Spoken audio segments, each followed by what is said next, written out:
Shalom Legulam, ¿cómo están? Bienvenidos nuevamente acá a otra entrevista acá en la Torá en el Jardín. Y hoy me encuentro con el profesor Ibn Gadel, ya todos ustedes lo conocen, es bien famoso en todas las redes sociales, por toda la información y las sapiencias que nos trae sobre muchos temas bíblicos y de arqueología. ¿Cómo te encuentras, profesor Ibn? Gracias por aceptar la invitación. No, al contrario, muchas gracias a ti. Todo bien por acá, un poquito con frío aquí en México. Creo que tú estás en Chile, ¿no? Si mal no Sí, en recuerdo. Chile, sí, en Santiago Sí, de Chile. Uf. a diferencia de Chile, sí estamos del otro lado del Ecuador, así que estamos en las condiciones distintas con el clima. Sí, estamos en condiciones distintas. Profesor, vamos directo al grano. ¿Qué es lo que se entiende por canon de la Biblia hebrea? ¿Qué se entiende por canosidad? Porque muchas veces las personas confunden o piensan que el canon que tenemos al día de hoy ha sido siempre igual o parecido. Si nos podría explicar cómo nace o cómo fueron los inicios, quién empezó a decidir esto sí, esto no, o fue de a poco, o qué era más importante según el movimiento judío que se estaba formando o secta que se estaba formando en la antigüedad.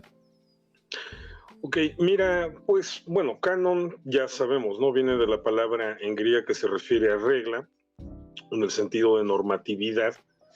Entonces, digamos que el canon, cuando vamos a hablar del canon bíblico, pues estamos hablando de los libros que tienen un estatus especial porque representan una autoridad normativa para una comunidad de fieles, ¿no? Entonces, bueno, ahí podemos ya entrar en este tipo de menudencias de si esa condición especial es nada más por el mero aspecto legal o si ya entra el concepto de una inspiración divina que fue el que los dictó, en qué términos lo dictó. Entonces, aquí la parte importante que creo que la gente tiene que saber, si les interesan este tipo de temas, es que la cuestión canónica es una cuestión arbitraria y humana, en el mejor sentido de la palabra. O sea, lo que pocas veces nos detenemos a reflexionar es que en el momento en que se iban escribiendo los textos que hoy tenemos en la Biblia, tanto en el Tanaj, la Biblia hebrea, como en el Nuevo Testamento, como en cualquier otra escritura canónica, los autores no iban pensando, esto va a ser para la Biblia, ¿no?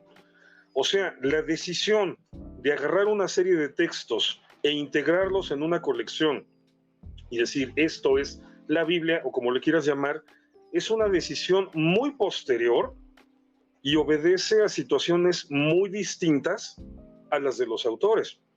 Entonces, este es un problema bien interesante para nosotros los que estudiamos a nivel de crítica textual o a nivel de historia de la teología. O sea, no me refiero a hacer teología, sino estudiar la teología de las épocas pasadas. Bueno, que en el caso de la Biblia hebrea siempre tenemos que pensar, al revisar cada texto, tenemos que pensar en dos cosas, en dos momentos distintos. Uno, el momento en el que se puede haber escrito el original, y dos, el momento en que alguien decide incorporarlo a la Biblia, al texto canónico. Entonces, aquí hay que entender que es ¿cómo te diré? Es un doble juego, porque estás lidiando con las ideas del autor y estás lidiando con las ideas del que decide que eso es un texto sagrado y que eso es algo que ocurre mucho después. De hecho, para ser puntuales, en el caso del texto bíblico hebreo, del texto del Tanaj, vamos a decir que la decisión inicial de cuál es el canon se toma después del exilio en Babilonia, que eso representa otro problema, porque en este momento todavía no estaban escritos todos los libros de la Biblia hebrea. O sea, todavía hubo algunos que se vinieron escribiendo después. Entonces hubo momentos distintos a lo largo de la historia en los que alguien dijo, esto se va a integrar a la colección. Entonces, bueno, no es tan sencillo. O sea, de repente leemos la Biblia, la vemos como un texto sagrado y pensamos que judíos, en este caso, pues iban diciendo, bueno, pues estos son los libros sagrados. No, no es así de fácil, no fue así de rápido, ¿no? Entonces, hay todo un proceso en el que van a intervenir no nada más los autores. De hecho, yo creo que los que menos intervinieron fueron los autores. Más bien, los autores escriben lo que escribieron. Luego vienen los editores a darle forma al canon, hasta que se termina de completar, y eso en fechas ya bastante tardías, porque sabemos que todavía hay con el libro del Cohelet, que es el Eclesiastés, y con el Cantar de los Cantares, se siguió debatiendo si tenía que ser parte de o no hasta el siglo I de la era común. Entonces, o sea, esto es hasta ya una etapa bastante tardía, ¿no? Pero bueno, esto a grandes rasgos, lo que representa el canon. Ahora, aquí lo que es interesante también explicarle a la gente que normalmente tiene la visión cristiana, pues porque evidentemente la gran mayoría viene de un contexto cristiano. En la visión cristiana está esta idea de la inspiración divina, o sea, el canon es el canon porque Dios inspiró estos textos por medio del Espíritu Santo, y bueno, todo lo que estoy planteando nada más le agregaría digamos, un peldaño, pero dentro de esa misma idea, ¿no? Entonces dirían, bueno, ok, así como Dios inspiró a los que escribieron, pues Dios inspiró a los que seleccionaron, y ya, no hay problema, ¿no? Bueno, la visión judía es completamente distinta. ¿Por qué? Porque en la visión judía, en la lógica judía, aquí no estoy diciendo que así es como Dios lo haya revelado, no estoy hablando de revelación de Dios, estoy hablando de historia. Estoy señalando nada más que el judaísmo integró estos textos siguiendo otro criterio lógico. Porque, por ejemplo, el libro de Malaquías no tiene la misma autoridad espiritual que la Torá, que Génesis, Éxodo, Levítico, Números o Deuteronomio, pero ni remotamente. O sea, sí hay una diferencia. Y esto es porque el concepto de canon es distinto. Entonces, para la lógica judía, lo único que está realmente inspirado, lo único que podemos definir como estricta palabra divina, es la Torá. Los 5 primeros libros, punto. Todo lo demás es de alguna manera un comentario de la Torá. Pero aquí tiene que ver con etapas históricas. O sea, ¿por qué determinados libros van siendo colocados en determinadas secciones? Entonces, por ejemplo, todos los libros de los profetas, en resumidas cuentas, integran la experiencia del pueblo de Israel con la Torá y la forma en la que se van a relacionar con la Torá, y libros que surgen para explicar aspectos complementarios de la Torá, pero que se van a escribir más o menos hasta el siglo IV. Esa es la visión tradicional, 5 o 4 antes de la era común. Malaquías es el último libro de los profetas en esta idea tradicional cronológica. A nivel de ciencias bíblicas sabemos que no fue exactamente así. Estoy hablando de una creencia tradicional.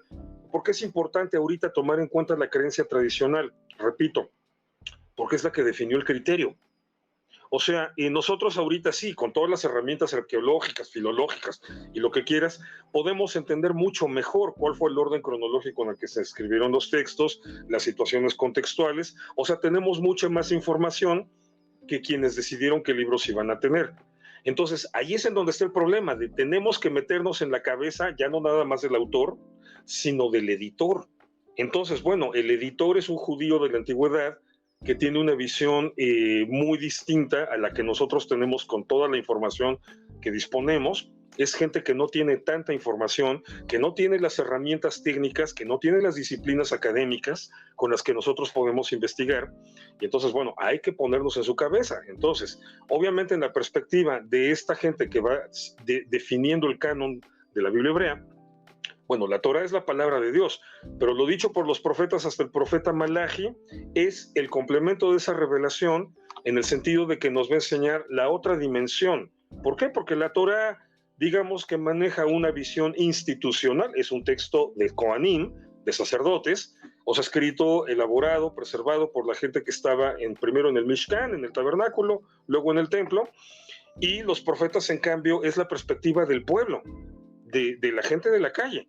La gente que no tiene poder, que no tiene riqueza, la gente que simplemente sufre, padece la vida porque las cosas siempre le pasan por encima, pero que su punto de vista es tan válido como el de los Kohanim. Entonces, por eso la necesidad de tener las dos visiones. Bueno, pues ahí está la Torá, ahí están los Nevi'im, los profetas, y luego va a venir toda la colección de textos agiógrafos, o sea, los Ketuvim, los escritos, que son, digamos, como un siguiente complemento, pero que ya no parte, digamos, como de la necesidad de hacer una interpretación directa, estricta de lo que es el texto, ¿no? Sino fundamentalmente desde la poética, desde la literatura, desde las visiones, o sea, desde una serie de elementos colaterales que terminan de complementar esta experiencia. Pero entonces entiéndase, la Torá está en un nivel, los profetas están abajo, Los Ketubim están todavía más abajo. Ahora, y esto va a terminarse con una etapa histórica que es la del Segundo Templo, y que es ante la necesidad, ante la realidad de que el pueblo judío se convierte en un pueblo sin templo y sin casta sacerdotal que lo dirija desde Jerusalén. Entonces se necesita tener a la mano una colección portátil. Es por esto que hay un momento en que se va a decir, esto es lo que se va a considerar escritura sagrada, esto es lo que se tiene que copiar, conservar en rollos y lo que tienen que tener todas las comunidades. Y entonces, bueno, ya se define, se cierra el canon, pero el judaísmo no dejó de escribir. Y va a empezar, de hecho, la etapa de escritura más importante para nosotros, que es la conformación del Talmud. Entonces, para entender el canon judío, el canon hebreo, se tiene que entender la lógica del Talmud. Entonces, no es que para nosotros el Talmud sea tan sagrado como la Torá, que al final de cuentas el Talmud nada más es un compendio de discusiones sobre la Torá y sobre los temas relacionados a la Torá. Pero es la base de nuestra didáctica. O sea, el Talmud no es la palabra de Dios inspirada y dictada por Dios, es una tradición oral preservada por nuestros sabios, que luego se pone por escrito, pero es en donde tenemos que empezar a estudiar, porque es la colección de textos, también es una colección monstruosa. Digo, si el Tanaj es largo, el Talmud es también larguísimo. Es una colección de textos enorme, diseñada, elaborada específicamente para empezar a estudiar. Por eso, de repente, entre cristianos sí dice, ¿cómo es posible? Los judíos decimos, lo primero que hay que estudiar es el Talmud, no la Torá. Talmud es comentarios de la Torá, pero hay que empezar con el Talmud, porque son los textos que están diseñados para esto. Entonces va a venir otra época específica, que se va a cerrar por ahí del año 650, de la construcción de lo que es la literatura talmúdica. Y luego va a venir la época de los Geonim, y luego va a venir la época de los Rishonim, y luego la época que continúa hasta la fecha que llamamos de los Aharonim. O sea, seguimos escribiendo. Para nosotros este trabajo de la escritura no ha concluido. Lo único que han pasado es que hemos vivido por diferentes etapas y lo que conocemos como canon bíblico corresponde a 3 etapas concretas, pero no son las únicas ni son las últimas.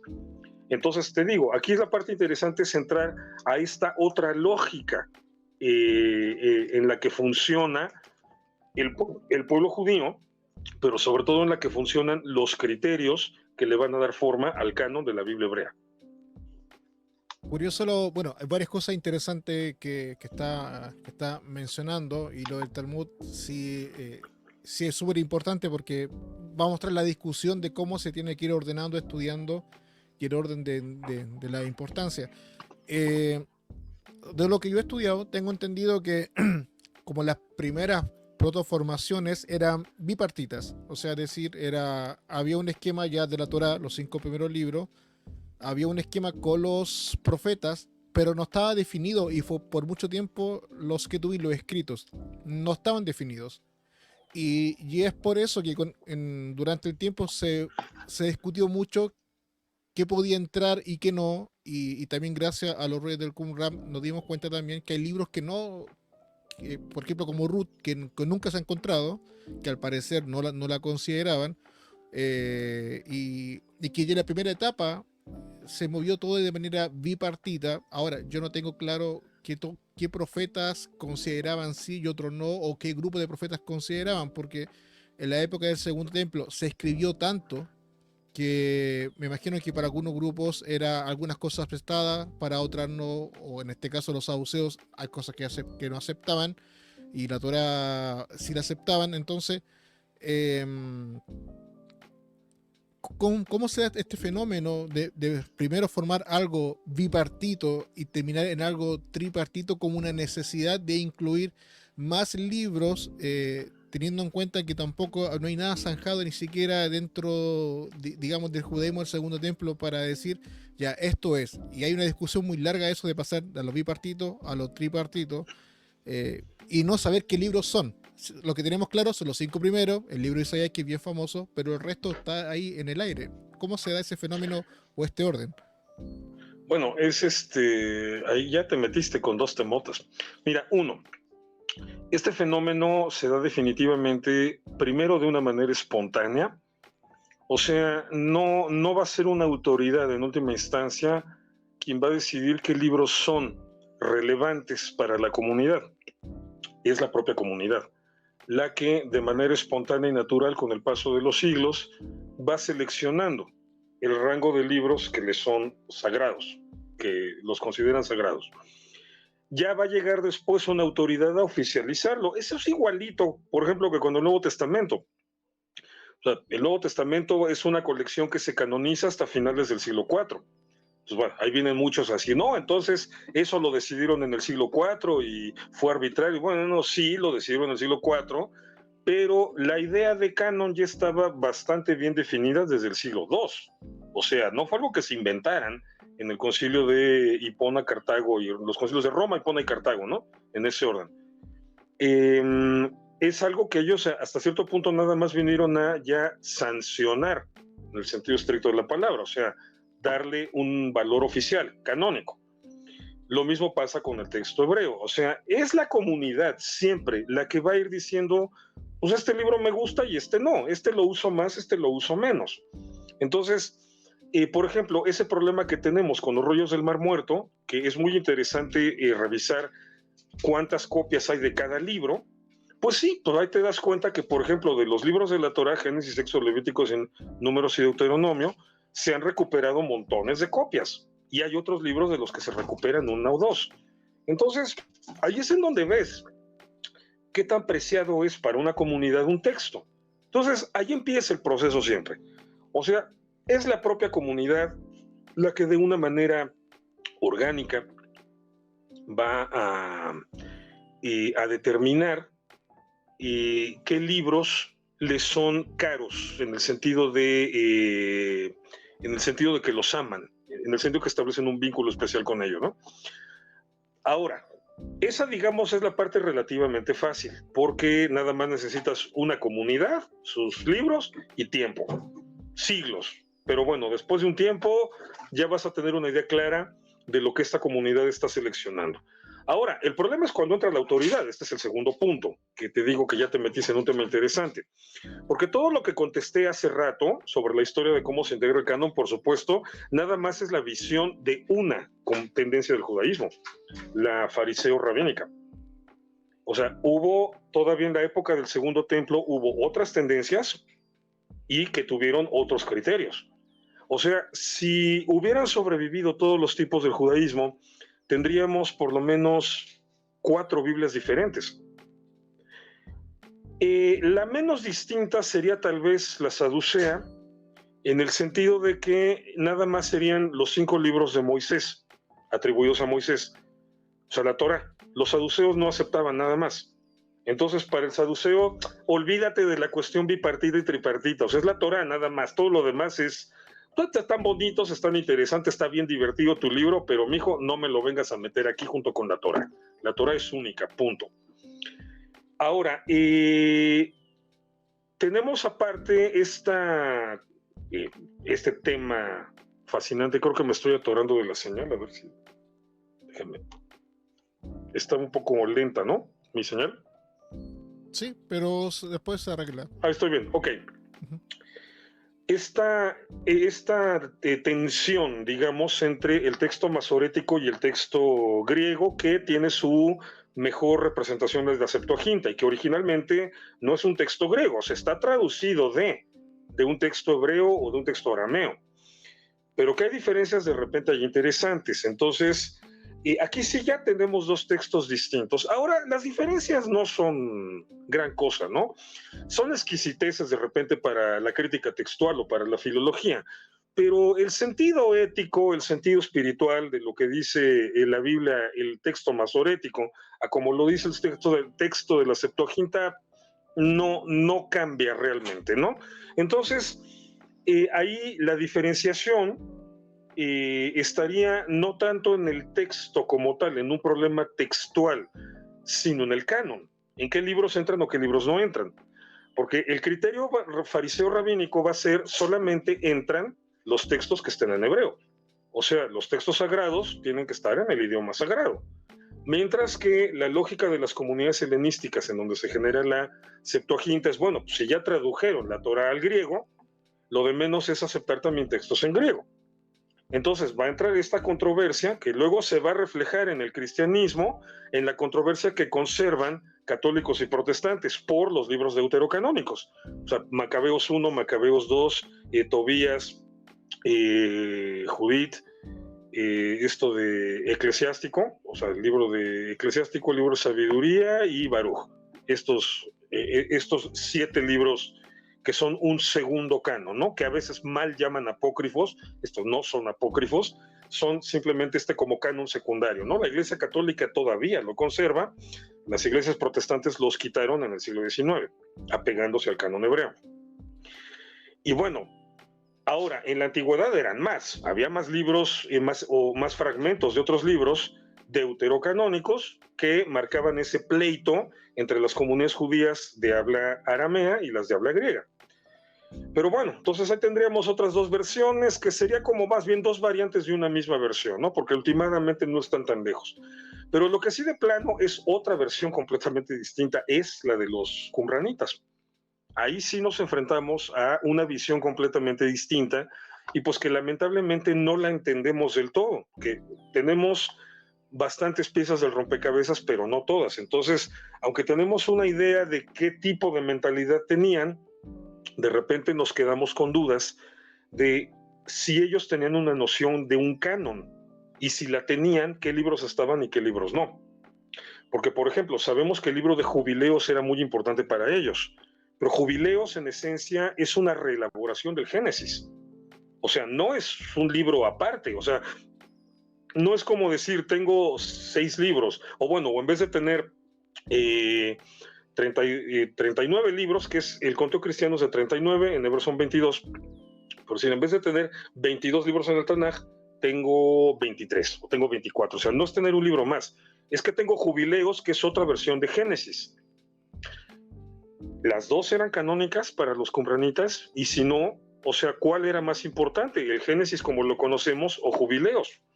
O sea, ese tipo de preguntas ahí siguen flotando, porque lamentablemente ningún qumranita se tomó la molestia, la amabilidad de dejarnos por escrito, mira, este libro es canónico porque sí, porque no. Entonces, es una visión completamente diferente del texto bíblico, y ahí sí nos vamos a encontrar variantes, o sea, las diferencias entre Jubileos y Génesis son abismales, o sea, es un libro distinto, pero es el mismo, hasta en cierto sentido. ¿Cuál es el canónico? Y si los 2 son canónicos, ¿cuál tiene prioridad a la hora de hacer una interpretación por encima del otro? O sea, es un problema interesante porque refleja que no había solamente una visión para el pueblo judío. Entonces, obviamente, esto de lo bipartito y lo tripartito lo podemos explicar, pero entendiendo que es la lógica fariseo-rabínica. No la lógica del judaísmo ni la lógica de las controversias de la época en la que se forjó la Biblia. Lo que pasa es que, bueno, pues la historia fue como fue, y a todas esas otras tendencias, las guerras contra los romanos se las cargaron, y el único grupo que sobrevive es el fariseo rabínico. Y por eso la Biblia que tenemos es la fariseo rabínica. Mucho del concepto de la inercia griega sobrevive obviamente en el cristianismo, ¿no? Pero no nos queda claro cómo era la situación aquí con, digamos, entre helenistas contra tradicionalistas, porque bueno, pues el cristianismo al constituirse como otra religión agrega todavía otra escritura sagrada, que es el Nuevo Testamento, y pues obviamente lo hace en función de sus propias necesidades, no de las de los judíos helenistas. Entonces, bueno, pues el cristianismo habla por sí mismo, no por otro grupo, ¿no? Entonces, bueno, nos quedan ahí esas dudas, ¿no? Pero bueno, ¿en qué momento se pasa de la lógica bipartita, que le llamas, a la tripartita? En el momento en que la comunidad lo requiere, en el momento en que la comunidad lo provoca, porque te digo, estamos hablando de procesos orgánicos. O sea, en un momento dado tienes la Torá como código legal y esa es la única escritura que necesitas, pero la Torá tiene problemas, o sea, tiene problemas de aplicación. Me refiero, la Torá representa una lógica sacerdotal y una lógica institucional. Y te dice, por ejemplo, no comas cerdo. Ok, también perfecto, no comemos cerdo, es inmundo, está excelente. Pero ¿qué tal que estamos pasando por una situación de hambruna extrema, una situación de crisis, que llegaron los babilonios o los moabitas o quien sea, nos mataron a todo el ganado y lo único que tenemos para comer son cerdos. Es lo único que hay. Y si no comes eso, te mueres. Entonces, de repente vas a entrar en esa simpática situación de que la vida no te pide, o sea, no te da un menú para que escojas qué situaciones vas a enfrentar, y te pasa lo que te pasa y lo tienes que resolver. Entonces, no te vas a tardar en darte cuenta que la visión institucional, la visión que puede tener el código legal y sus representantes aquí en la tierra, que son los sacerdotes, o sea, una casta sacerdotal aristocrática, que tienen recursos, que tienen dinero, que tienen educación, bueno, sí, pero ellos por definición siempre van a ser incapaces de prever todas las experiencias que va a tener el ciudadano de a pie. Entonces, por eso se va a volver importante el punto de vista de los profetas. Porque el punto de vista de los profetas es el que va a decir, ajá, espérame. Está muy bien cómo lo interpretas tú allí en tu palacio, en tu nicho, en tu templo, pero mijo, la gente que sufre, la gente que tiene hambre, la gente que está desprotegida, la gente vulnerable, estamos aquí. Entonces, obviamente, de ahí va a surgir otro mensaje y otra literatura que muy pronto se va a volver también muy importante. Esta idea de una Torá, de una sección de la Torá y una sección de los profetas, es bastante más antigua, creo yo. Soy de los que creen, de los que aceptamos que es más antigua que el exilio babilónico, porque ya en el propio texto bíblico se mencionan, por ejemplo, el libro del profeta Natán, el libro del vidente Idó, se mencionan libros que no llegaron a la Biblia. ¿Por qué no llegaron? Bueno, aquí en este caso es fácil contestar, porque se perdieron en la invasión babilónica. O sea, lo que está fue lo que sobrevivió de la invasión babilónica. Entonces, pero es evidente que estaban estos libros, o sea que antes del exilio ya había una escritura integrada por Torá y profetas. Y bueno, y por supuesto, había una liturgia. O sea, ya había un texto poético que se utilizaba para los servicios en el templo del lunes, del martes, del miércoles, etcétera. O sea, ya había una práctica litúrgica cotidiana y eso obviamente requiere de sus propios textos de carácter litúrgico.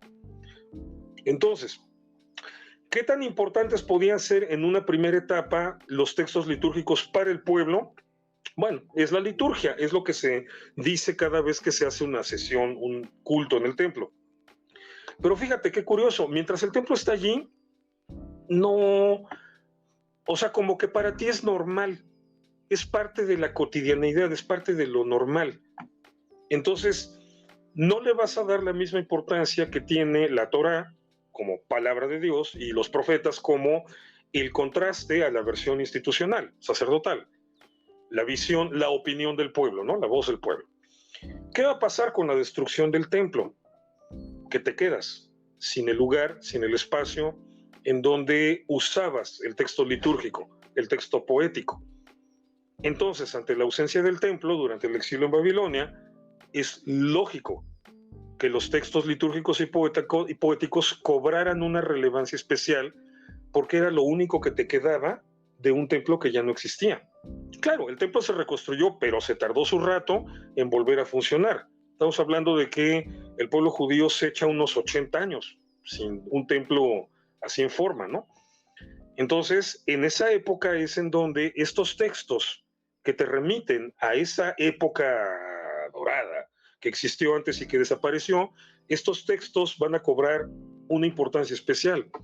Y allí es en donde se van a sentar seguramente las bases de este paradigma tripartito.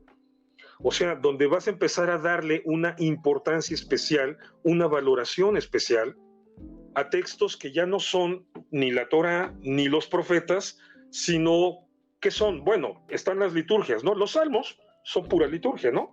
Pero está también una colección de frases sapienciales, ahí están los proverbios, el Eclesiastés, lo que quieras. O sea, otro tipo de textos.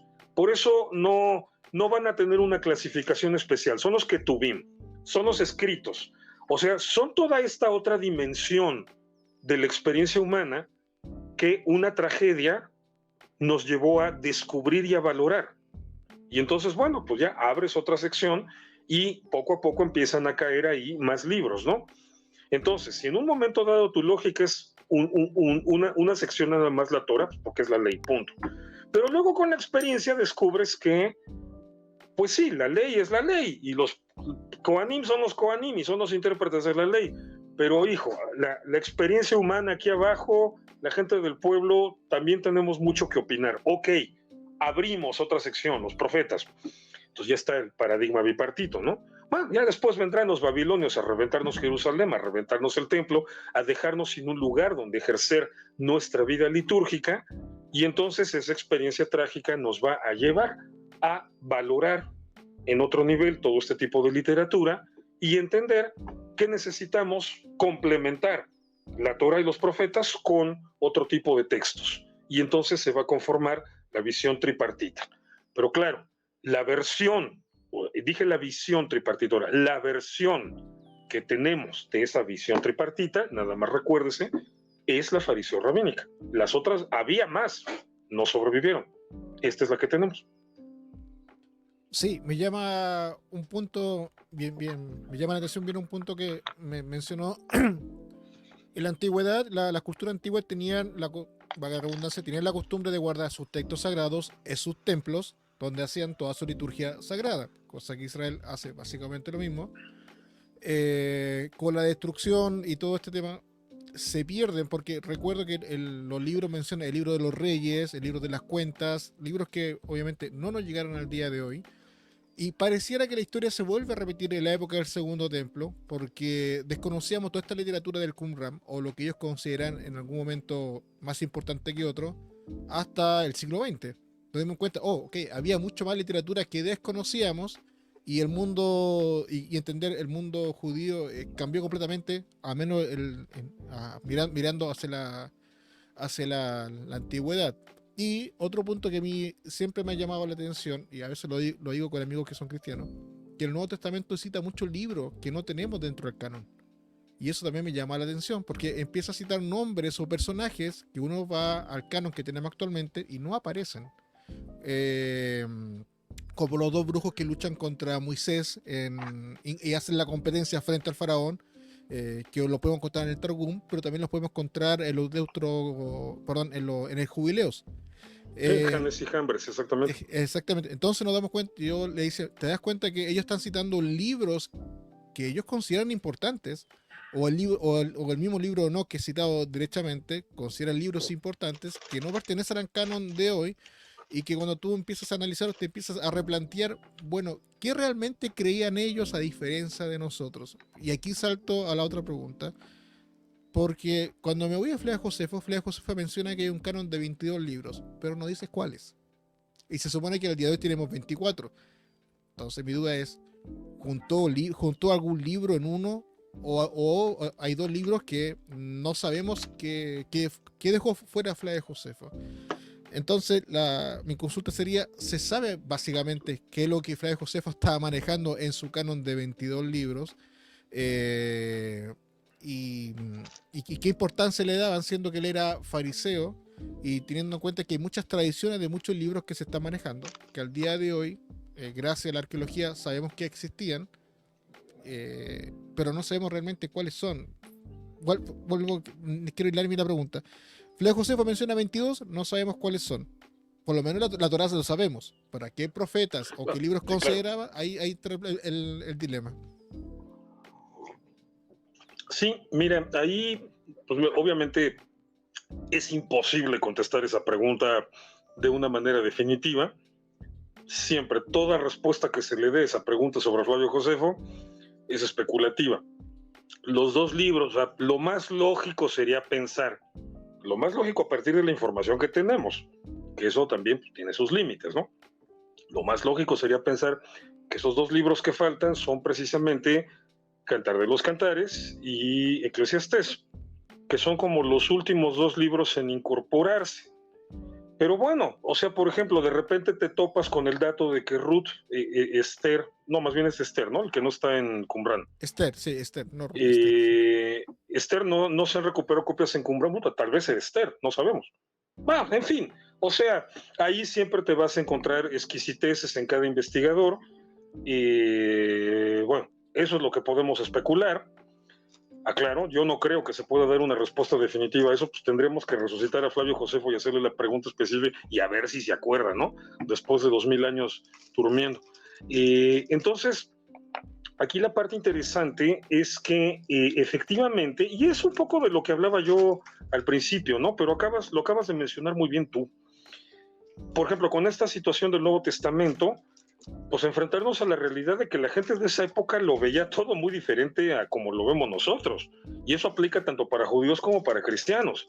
O sea, los judíos ahorita todo lo filtramos ya por la lógica talmúdica, porque nuestro texto fundamental de estudio desde hace 1500 años pues es el Talmud. Entonces, todo lo que entendemos del texto bíblico a nivel religioso tiene que pasar por el filtro del Talmud.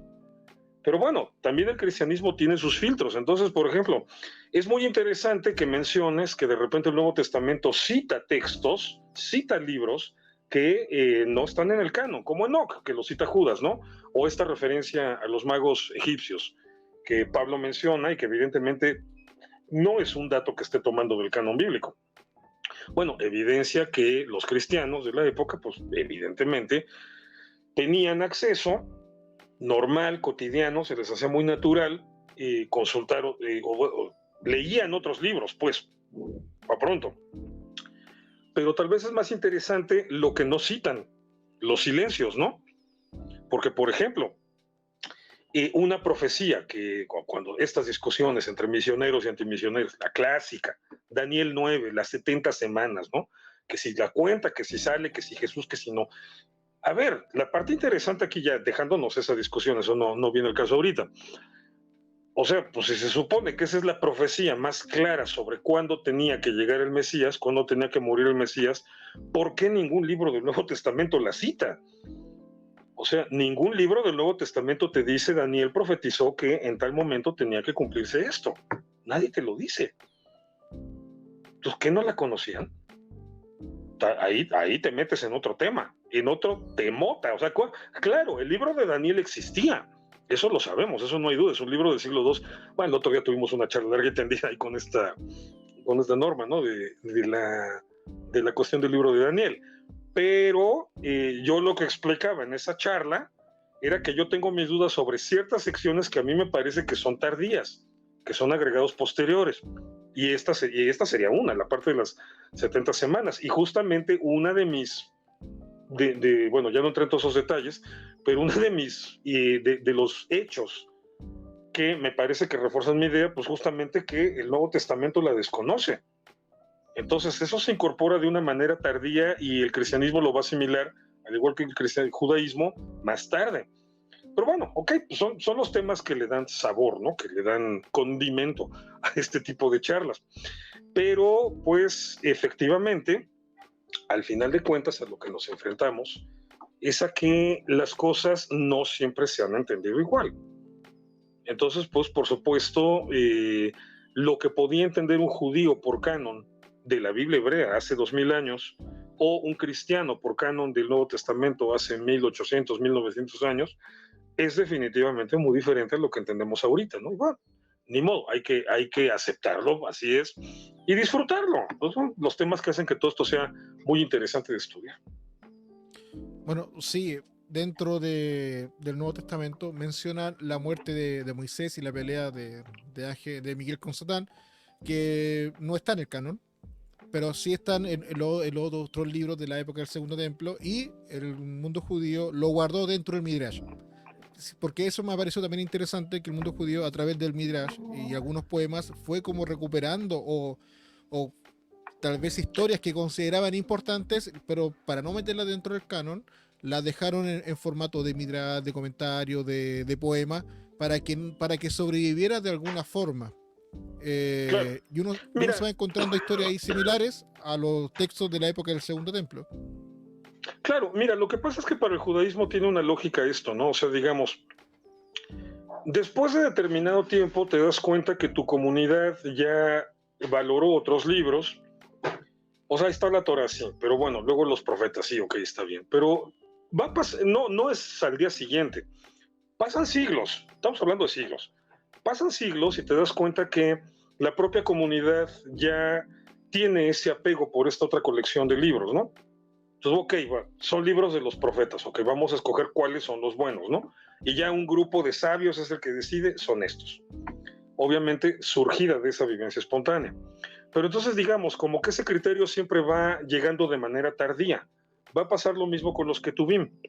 Entonces, si ya en la época talmúdica, o sea, en la época posterior al segundo templo, autores judíos se van a sentar a recopilar y a poner por escrito todo eso, ya no pueden, ya ni siquiera se les ocurre la posibilidad de integrarlo al canon, porque pues de manera natural están conscientes que lo están escribiendo mucho después. Entonces lo van a escribir y lo van a dejar allí, ya después van a llegar otros a acomodarlo. Este es un trabajo que siempre se va haciendo por etapas, o sea, nosotros ahorita podemos dedicarnos a escribir todo lo que se nos antoje. Quienes al final de cuentas van a acomodar los libros en una biblioteca van a ser gente de dentro de 200 o 300 años. Y en función de todo lo que se haya acumulado, probablemente nos van a clasificar de una manera que a nosotros ni se nos ocurrió. Entonces, no, o sea, no sabemos cómo nos va a tratar la historia, ¿no? Entonces, pues sí, obviamente la literatura midrashica, por ejemplo, todos estos relatos, vamos a decir, complementarios al texto bíblico, o sea, esta lógica de todo está dicho, pero no todo está escrito. Entonces hay que encontrar estos huecos del relato del texto para poder desarrollar desde ahí otra historia, ¿no? Que generalmente tienen fines didácticos, pero a veces siempre voy a recurrir a este ejemplo, me encanta. ¿Quiere la gente entender lo que es un midrash? O sea, lo que es tomar el texto bíblico y buscarle la parte que no está detallada.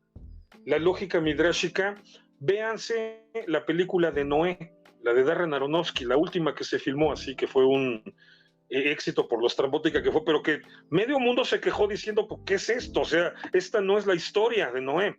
¿Quién dice que no? O sea, si te das cuenta, los elementos del relato bíblico están allí. Lo que pasa es que Darren Aronofsky, el autor de la película, pues para poderte hacer una película de 2 horas le metió elementos. Pues claro, tuvo que... Si filmaras una película con lo que dice estrictamente la Biblia, te sale una película 20 minutos. Punto. Porque es un relato estrambótico, pero no es un relato así detallado lo suficiente como para sacarte un guión de 2 horas. Entonces, bueno, le tienes que novelar, ¿no? Tienes que crearte ahí una ficción, no en el sentido de mentiras, sino en el sentido de pues algo que obviamente no es histórico, pero lo tienes que inventar, de cómo es la relación de Noé con su esposa, con sus hijos, etcétera. La Torá dice que del arca bajaron Noé, su esposa, Sem, Cam y Jafet y sus mujeres. Y eso es lo que pasa en la película, no de la manera en la que estamos acostumbrados, no de la narrativa tradicional, pero eso es lo que pasa en la película. Oye, pero Tubal Caín está ahí también metido. Por los que no lo han visto, bueno, ni modo, ya les spoileé. Pero, pues bueno, Tubal Caín no bajó del arca. Entonces, o sea, los elementos del texto bíblico están como son. Oye, pero ¿y qué onda con los vigilantes? Entonces, eso lo expliqué en un artículo para Enlace Judío, porque sí, mucha gente de la comunidad judía estaba con eso. Bueno, ¿qué onda con esta película, no? Bueno, lo que pasa es que todo eso está tomado del libro de Enoch. Y nosotros no sabemos, bueno, de alguna sección del libro de Enoch, que en realidad son 7 libros, ¿no? Pero nosotros no sabemos cómo lo entendía la gente en la antigüedad. Entonces, pues obviamente estamos hablando de como si una digresión, sí, es una digresión de parte de Darren Aronofsky, se sale de la narrativa tradicional, pero todo lo que inventa, todo lo que se inventa, se lo inventa dentro de lo que dice el texto bíblico. Le da una vuelta total y nos provoca todo tipo de sentimientos encontrados. Ok, bueno, Darren Aronofsky no lo hizo con un objetivo didáctico, lo hizo con un objetivo cinematográfico. Pero esta película es muy buen ejemplo para entender cómo funciona la lógica del Midrash. Aunque el Midrash lo hacen chiquito y con objetivos didácticos, o sea, para que entiendas un concepto religioso, pero digamos, esa es la lógica. Ahora, muy interesante lo que mencionas, que obviamente este tipo de historias como el Midrash no se las sacan de la nada, o sea, no es Esopo inventando fábulas, ¿no? sino tradiciones orales que vienen seguramente de más atrás, que por eso en algunos temas convergen con otros textos judíos, como la literatura apocalíptica, que no fue incorporada al canon fariseo rabínico, y que, bueno, demuestran esa raíz antiquísima, ¿no?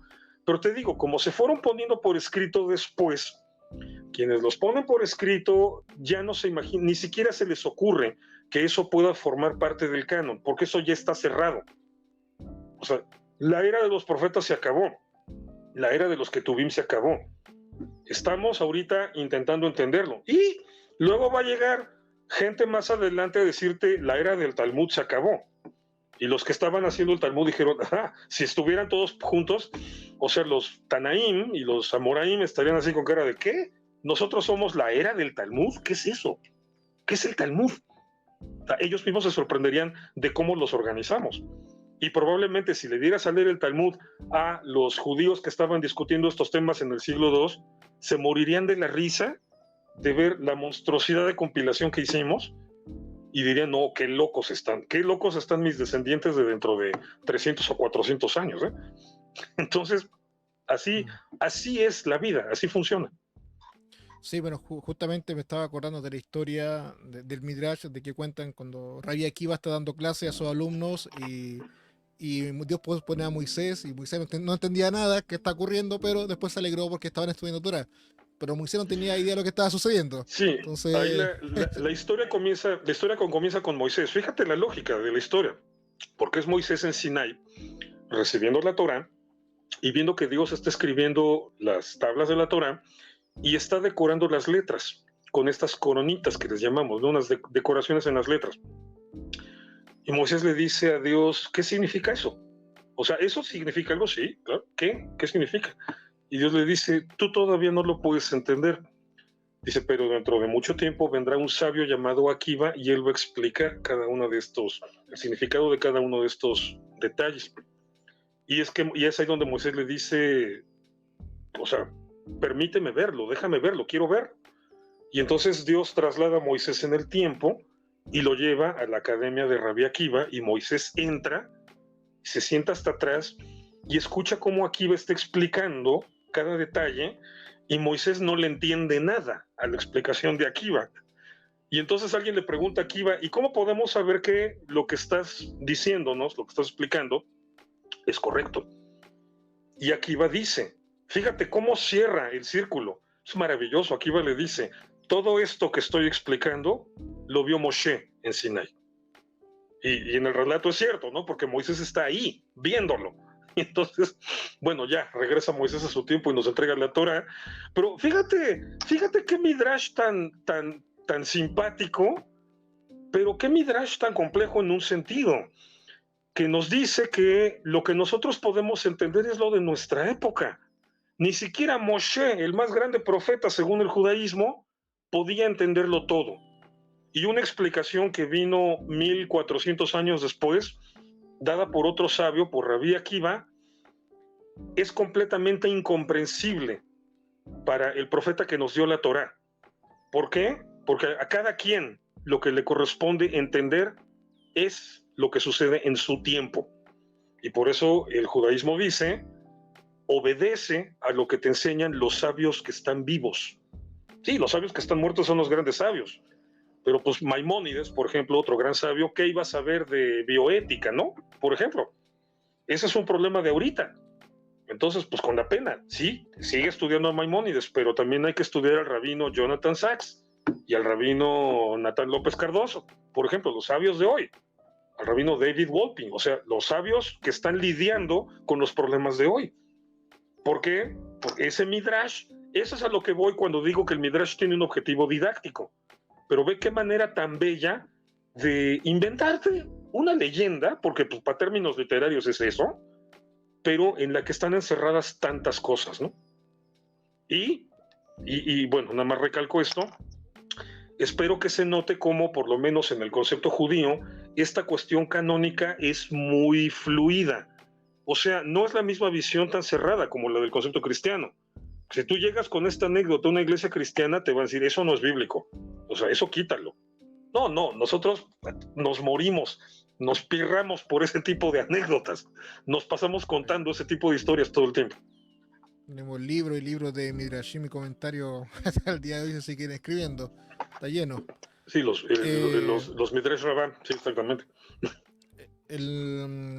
Y por último, lo que iba a mencionar, justo tomando a Rabbi Akiva, van a hacer dos cosas acá. Rabbi Akiva, creo que Rabbi Akiva, si no me equivoco, me puedes corregir. En algún momento menciona que hay una prohibición de leer estos libros Hitzonim, los que están fuera. Creo que el canon ya está armado y dice estos libros, hay una prohibición de leer estos libros que están fuera para que el pueblo no se confunda o no se pierda. Eso uno. Y lo segundo es que siempre a mis amigos cristianos me preguntan por qué tu canon o la Biblia hebrea termina distinto a la Biblia cristiana. Entonces sí, porque el canon judío termina con Segundo Crónicas, pero el libro cristiano termina con Malaquías. Entonces, si puedes explicar un poco por qué se da ese fenómeno y un poquito lo de Rabbi Akiva, si es que no era otro rabino, si es que no me equivoco. Sí, exactamente. En la época de Akiva se van a establecer diversas prohibiciones, contextos que el judaísmo no considera recomendables. Esto es parte de la lógica talmúdica. Se ha intentado, de hecho, relacionar estas prohibiciones con la literatura cristiana. Yo soy muy escéptico con eso.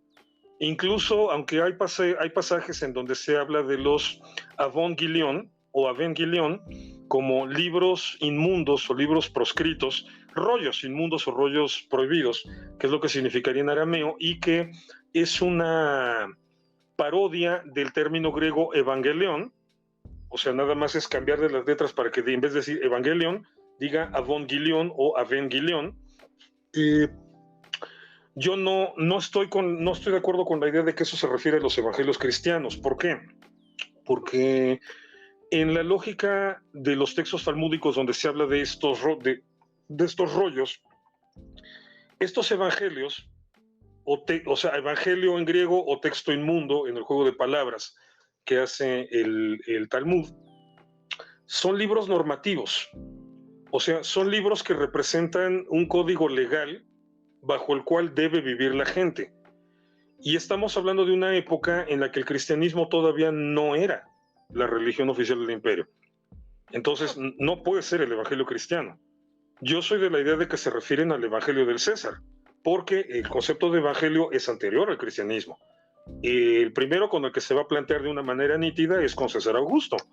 Y el evangelio del César, o sea, la buena noticia del César, a lo que se refiere es que con la llegada de cada nuevo César se publican buenas noticias. Y es que era muy común que los césares, al tomar posesión, hicieran algún tipo de decreto obsequiando algo, o en las calles de repente, por ejemplo, en Roma se regalaba pan, se regalaba comida, o se decretaba el perdón de determinadas deudas o el perdón de determinados delitos, amnistías, pues. Entonces, el evangelio del César representa, en resumidas cuentas, toda esa autoridad que tiene el César para anular delitos. Por eso el cristianismo va a retomar ese concepto, le va a dar completamente la vuelta. Una cosa que me parece fascinante del concepto cristiano es cómo lo va a convertir literalmente en un concepto subversivo. Cuando habla del evangelio del Cristo, porque se le está poniendo frente a frente a la religión romana. Pero bueno, ok, eso es al interior de las comunidades cristianas. Para que eso se vuelva ley entre todas las gentes, pues, hasta Teodosio, que es el que decreta ya la oficialización, la cristianización definitiva del imperio, que en el año 360 y tantos. Entonces, en el momento en que están dándose estas discusiones talmúdicas, el evangelio cristiano es un rollo clandestino que se trae en ese grupo de personas perseguidas por el imperio. Entonces, yo no puedo entender que estos textos del Talmud se refieran a ese evangelio. Se refieren al evangelio de Roma, a la autoridad romana, con la que estaban peleados, con las que estaban en guerra, ¿no? Entonces, tengo mis dudas. Entonces, no soy tan optimista respecto a esta idea de que cuando rabinos como Akiva hablan de estas prohibiciones contra determinados tipos de libros, contra los libros de los minim, por ejemplo, de los herejes, dicen, bueno, los minim son los cristianos. No. A ver, el propio Talmud te da una lista de 27 tipos de minim y ninguno de ellos son los cristianos. Entonces, o sea, herejes era cualquier judío que tuviera ideas chuecas, pues era un hereje, punto, va pronto, y había de varios. Entonces, pero bueno, pues sí, obviamente la época de Akiva es la época en la que la catastrófica revuelta de Simeón Bar Kokhba, que es con la que muere el nacionalismo judío, mueren las esperanzas de expulsar a los romanos, se destruye Jerusalén, se construye encima Aelia Capitolina, o sea, una ciudad dedicada a la triada capitolina, o sea, a Júpiter, a Juno y a Minerva, que vienen siendo Zeus, Hera y Afrodita, no, Atenea. Entonces, para el judaísmo es un golpe terrible, se le cambia el nombre a Judea, Samaria y Galilea, pasan a ser Palestina, o sea, es un golpe durísimo para el pueblo judío. Entonces, pues obviamente es una época donde lógicamente te van a decir los sabios después, este tipo de libros no los leas, este tipo de libros no conviene, y principalmente son los libros de tipo apocalíptico, porque fueron las ideas apocalípticas las que llevaron a sectores de la población judía a radicalizarse y buscar la guerra contra Roma, que porque según había unos libros que profetizaban que esta guerra iba a purificar el mundo y iba a destruir a los romanos y bla, bla, bla, que resultó todo puro cuento, que al contrario, lo que se nos vino fue una catástrofe y una tragedia inaudita. Entonces, pues este tipo de libros no los leas. De ahí viene simple y sencillamente esa lógica, o sea, este tipo de cosas no surgen por cuestiones ideológicas, sino por experiencias históricas. Entonces, bueno, eso con respecto a eso. ¿Cuál era la otra pregunta? ¿El otro punto que me habías preguntado? Sí, la Biblia hebrea del Tanakh termina con Segunda de Crónicas, porque es la pregunta que siempre me hacen. Ya me y acordé. del otro lado con Malaquías. Sí, claro. Bueno, esto sí hay que decirlo como es. Es una trampa cristiana. Voy a decirlo en ese sentido, obviamente. Estamos hablando de dos religiones diferentes y por lo tanto de dos visiones diferentes de la vida.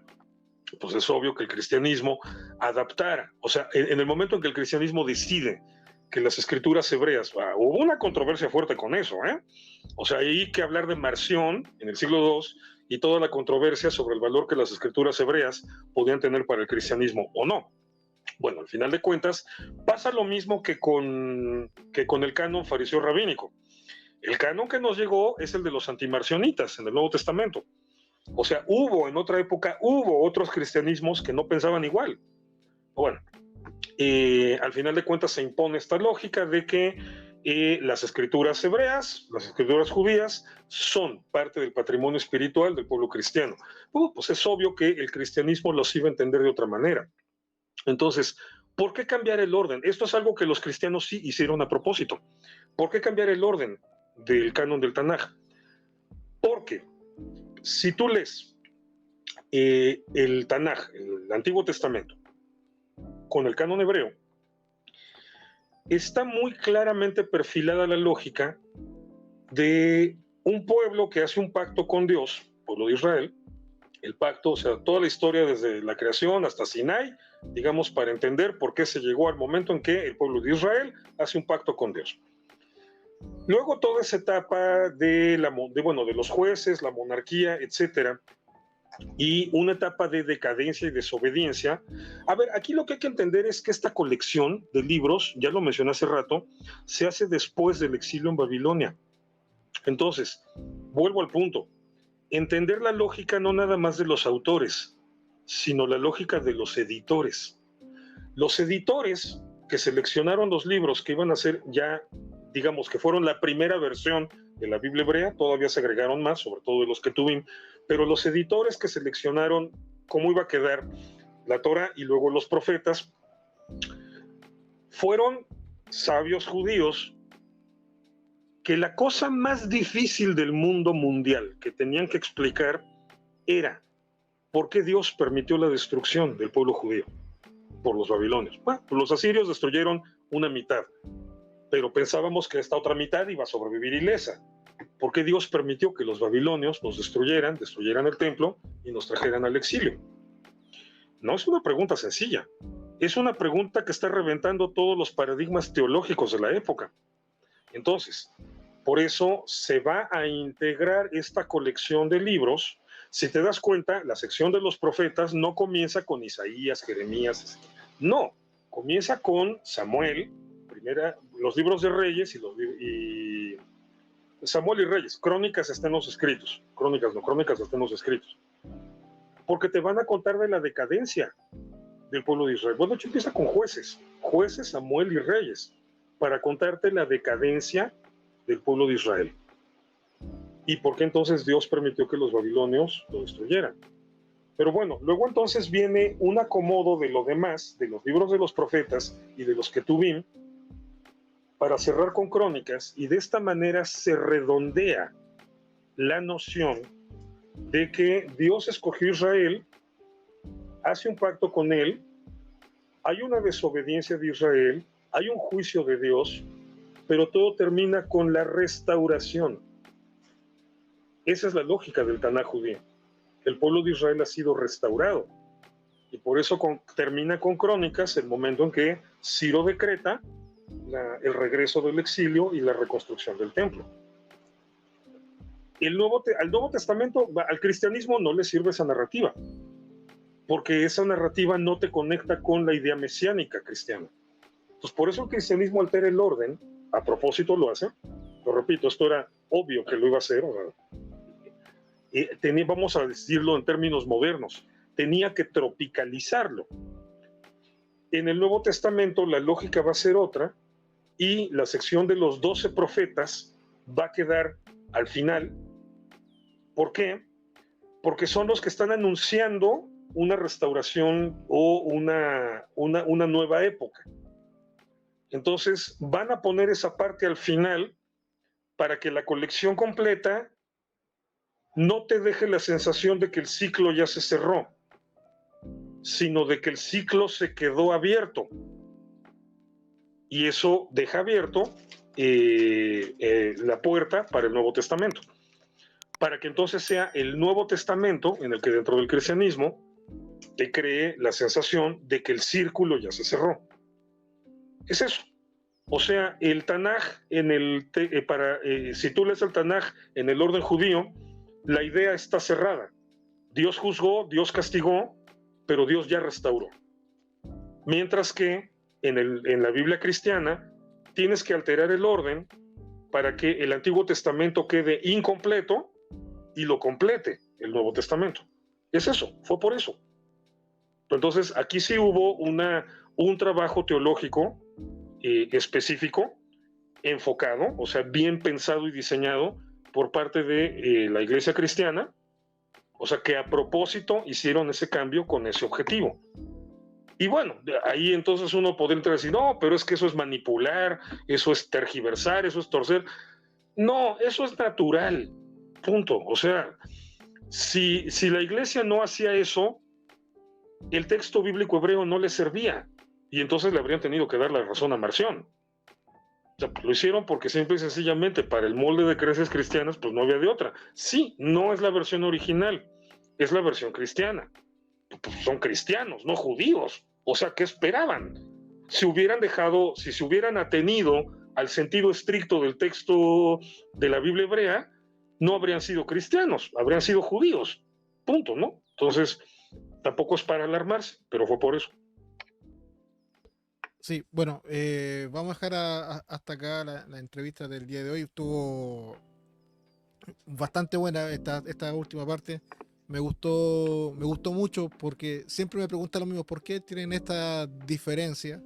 Y claramente los editores, porque esto yo creo que es la palabra de entrevista, los editores finalmente lo deciden de una forma para, digamos, barrer hacia su vereda, para darle sentido a la creencia o lo que quieren transmitir. Te agradezco bastante, Irving, por la entrevista del día de hoy. No me quiero pasar de la hora. No te preocupes. No, al contrario, un gusto. Déjame decir nada más una cosa ahí, rematar con esto, ya que dijiste que la palabra de la noche es editores. A veces, cuando estudiamos la Biblia, judíos con el Tanaj, cristianos con el Antiguo y Nuevo Testamento, esto es lo mismo. Cuando estudiamos la Biblia, más que con las ideas de los autores, estamos lidiando con las ideas de los editores. Y que nadie sabe quiénes fueron los editores, son personajes anónimos. Pero eso es lo divertido de estudiar en serio el texto bíblico. no nada más entender en qué momento se escribió cada libro, sino en qué momento a alguien se le ocurrió que todo eso iba a estar junto y que nosotros lo íbamos a tener que seguir leyendo así. Entonces, sí, los editores se llevaron la noche. Sí, lo doy 13 de la noche. Si llegaron hasta acá, no olviden suscribirse, compartir, dejar el like y comentar, que leo todos los comentarios y lo voy guardando para otra entrevista que me sirve bastante. Muchas gracias por haber estado acá, muchas gracias, profesor Irving, y nos vemos en otra Gusto. ocasión, en otra entrevista. Y muy buena Seguro noche a que sí, todos en nos la vemos era. pronto. Hasta luego.